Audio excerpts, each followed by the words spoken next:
বন্ধুরা, ফ্রি ক্লাসরুমে আপনাদের সকলকে জানাই সুস্বাগত। বন্ধুরা, আজকে আপনাদের সামনে এমন এক গুরুত্বপূর্ণ এবং মৌলিক বিষয় উপস্থাপন করতে যাচ্ছি যা আপনাদের অনেক উপকারে আসবে। তাহলে চলুন বন্ধুরা, শুরু করা যাক। বন্ধুরা, আজকের বিষয়বস্তু হচ্ছে বিয়োগ। তাহলে বন্ধুরা চলুন একটা বিয়োগ করে আসা যাক। 120 বিয়োগ 15 বিয়োগ 15। বন্ধুরা, আমরা ছোটবেলায় জানি এটাকে বলা হয় বিয়োজন, নিচেরটাকে বলা হয় বিয়োজ্য। তাহলে বিয়োগের নিয়ম কি? উপরের সংখ্যা থেকে নিচের সংখ্যা বিয়োগ করা। উপরের সংখ্যাটি যদি নিচের সংখ্যা থেকে ছোট হয় তাহলে আমরা কি করি? উপরের সংখ্যার সাথে 10 যোগ করে বিয়োগ করি। তাহলে 0-র সাথে 10 যোগ করলে 10 হয়। 10 থেকে 5 বাদ দিলে 5, হাতে থাকে 1। হাতের 1 নিচের 1-এর সাথে যোগ হয়ে হবে 2, উপরের 2, তাহলে নিচের 2 হয় 0। হাতে নেই, 1 বসে যায়। তাহলে বিয়োগফল হচ্ছে আমাদের 105। এটাই আমাদের কাঙ্ক্ষিত অ্যান্সার। বন্ধুরা, এখন প্রশ্ন হচ্ছে, এই যে আমরা বিয়োগ করলাম, বিয়োগ করার ক্ষেত্রে 0-এর সাথে যে 10 যোগ করলাম, এই 10টা কোথা থেকে আসলো, কোথা থেকে নিলাম? 10ই বা কেন নিলাম? 10-এর বিকল্প হিসেবে অন্য সংখ্যাগুলো কেন ব্যবহার করলাম না? যেমন 5, 7, 8, 9 এগুলো ব্যবহার না করে আমরা 10ই বা কেন ব্যবহার করলাম?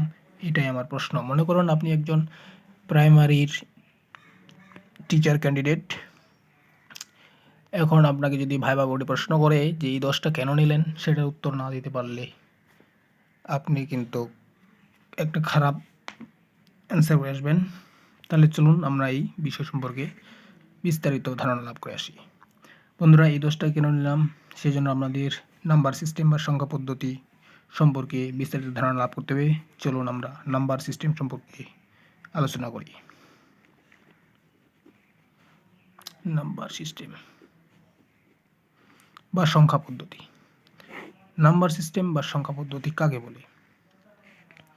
সংখ্যা প্রকাশের পদ্ধতিকে বলা হয় নাম্বার সিস্টেম বা সংখ্যা পদ্ধতি। অবস্থান বা পজিশনের উপর ভিত্তি করে সংখ্যা পদ্ধতিকে আমরা দুই ভাবে ভাগ করতে পারি। এক নম্বর হচ্ছে পজিশনাল নাম্বার সিস্টেম,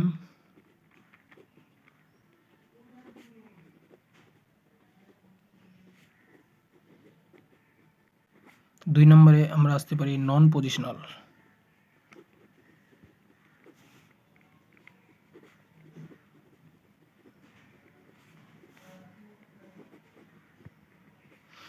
তাহলে পজিশনাল নাম্বার সিস্টেম এবং নন পজিশনাল নাম্বার সিস্টেম এই দুই ভাবে ভাগ করে দেয়। আবার পজিশনাল নাম্বার সিস্টেমকে আমরা বেস বা ভিত্তির উপর কেন্দ্র করে 4 ভাগে ভাগ করতে পারি। তাহলে পজিশনাল নাম্বার সিস্টেমকে বেস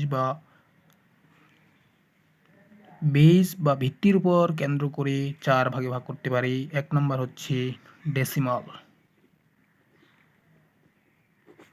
ডেসিমাল নাম্বার সিস্টেম। দুই নম্বর হচ্ছে বাইনারি নাম্বার সিস্টেম। 3 নম্বরে হচ্ছে অক্টাল নাম্বার সিস্টেম। 4 নম্বরে আসে হেক্সাডেসিমাল।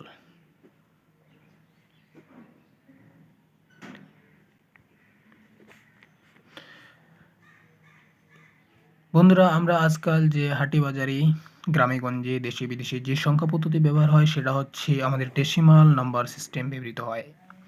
আর ডেসিমাল মানে হচ্ছে তার ভিত্তি 10।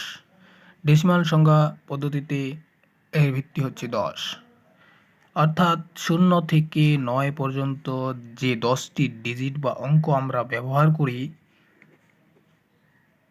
0, 1, 2, 3, 4, 5, 6, 7, 8, 9 এই 10টা ডিজিট বা অঙ্ককে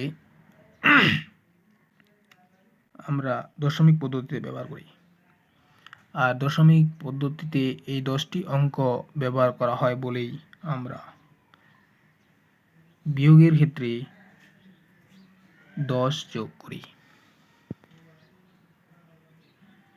এটা হচ্ছে কাঙ্ক্ষিত অ্যান্সার।